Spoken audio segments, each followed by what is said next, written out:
Saudara Presiden Prabowo Subianto kembali menegaskan keinginan Indonesia menjadi mediator antara Amerika Serikat Israel dengan Iran untuk menurunkan eskalasi perang yang tengah terjadi. Arahan ini disampaikan Presiden dalam diskusi dan silaturahmi kebangsaan bersama para mantan Presiden dan Wakil Presiden serta pimpinan partai politik di Istana Merdeka pada Selasa malam. Melalui Menteri Luar Negeri, Presiden menyampaikan sikap Indonesia yang menekankan penghormatan atas kedaulatan wilayah. Presiden juga menegaskan pentingnya kembali ke meja perundingan untuk mencari solusi terbaik bagi kedua pihak, serta kembali mengemukakan keinginan Indonesia untuk menjadi mediator agar menurunkan eskalasi di wilayah konflik.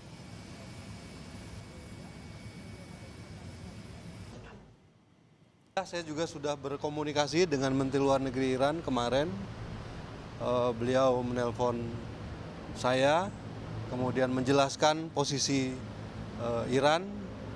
Tentu saja kami menyampaikan juga sikap Indonesia bahwa kita menyesalkan perundingan yang terjadi kemudian gagal, yang berakibat pada terjadinya eskalasi.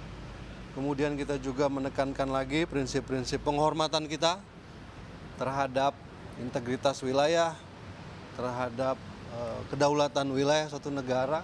Kemudian kita juga menekankan kembali pentingnya untuk kembali ke meja perundingan.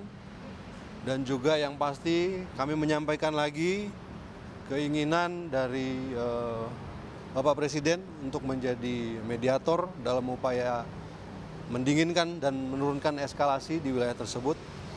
Dan ini merupakan pandangan-pandangan yang juga beliau terima.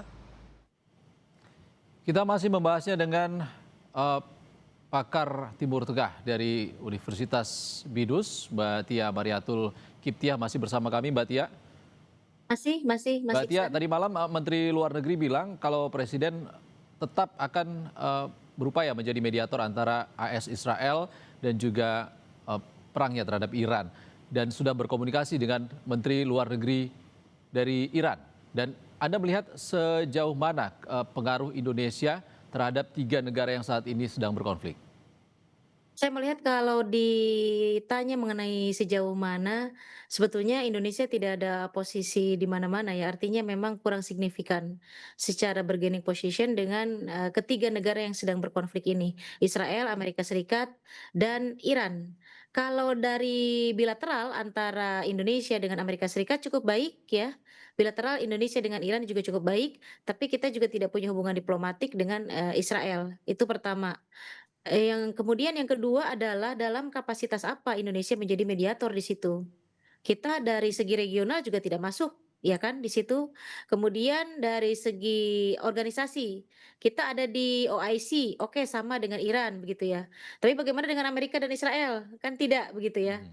Jadi ini juga harus jelas begitu, step-stepnya itu harus jelas, bukan hanya, "Oh iya saya ingin," terus what next? Apa selanjutnya setelah ingin?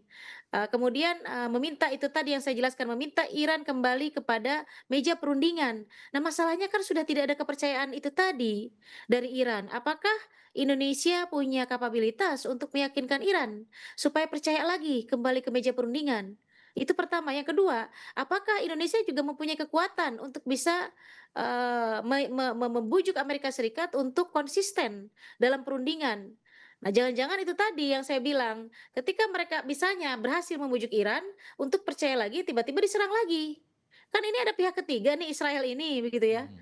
Ada nggak jaminan keamanan kalau kembali ke meja perundingan, meredam, tension yang ada, Oke, kemudian Israel tidak berulah lagi, begitu. Itu ya. Indonesia tidak punya kemampuan itu.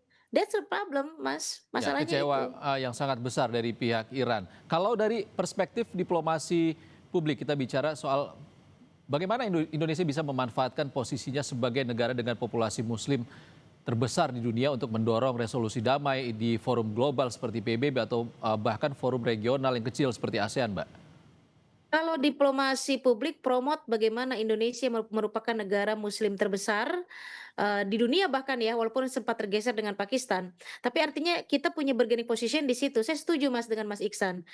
Indonesia paling bisa memainkan dalam populasi muslim terbesar, tapi itu pun bukan dalam kapasitas konflik Amerika Serikat dengan Israel, tapi kapasitas konflik Palestina Israel, begitu.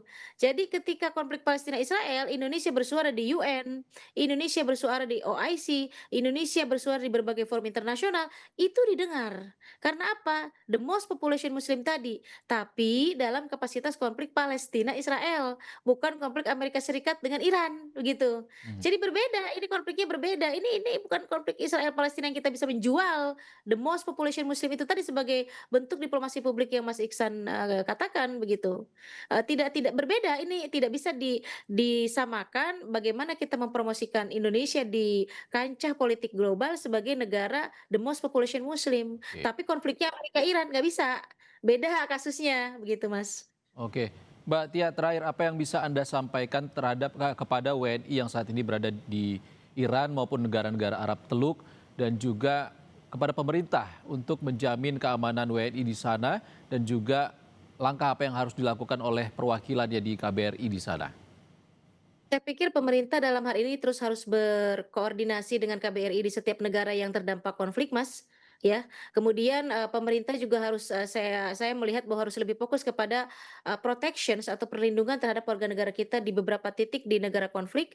Kemudian, pemerintah juga sebaiknya jangan pernah lengah sedikit pun, bahwa kapan harusnya memberikan instruksi untuk waspada, kapan harusnya memberikan instruksi untuk memberikan poin-poin bagaimana mereka tetap secure, kapan harusnya memang mengevakuasi, begitu. Kalau memang dirasakan sampai saat ini belum pada tahap, evakuasi, tapi tetap pemerintah jangan lengah dan harus terus memantau kondisi WNI di berbagai negara yang terdampak konflik, begitu. Jadi jangan sampai lengah itu tadi, Mas. Khawatirnya lengah, kemudian tidak ada instruksi evakuasi, tiba-tiba ada serangan yang lebih besar dan, nauzubillah, amit-amit, WNI Oke. ada yang terkena dampak, begitu. Oke. Tia Mariatul Kiptiah, analis Timur Tengah Universitas BINUS, terima kasih atas paparannya di Breaking News Kompas TV kali ini. Terima kasih Mbak Tia. Sama-sama.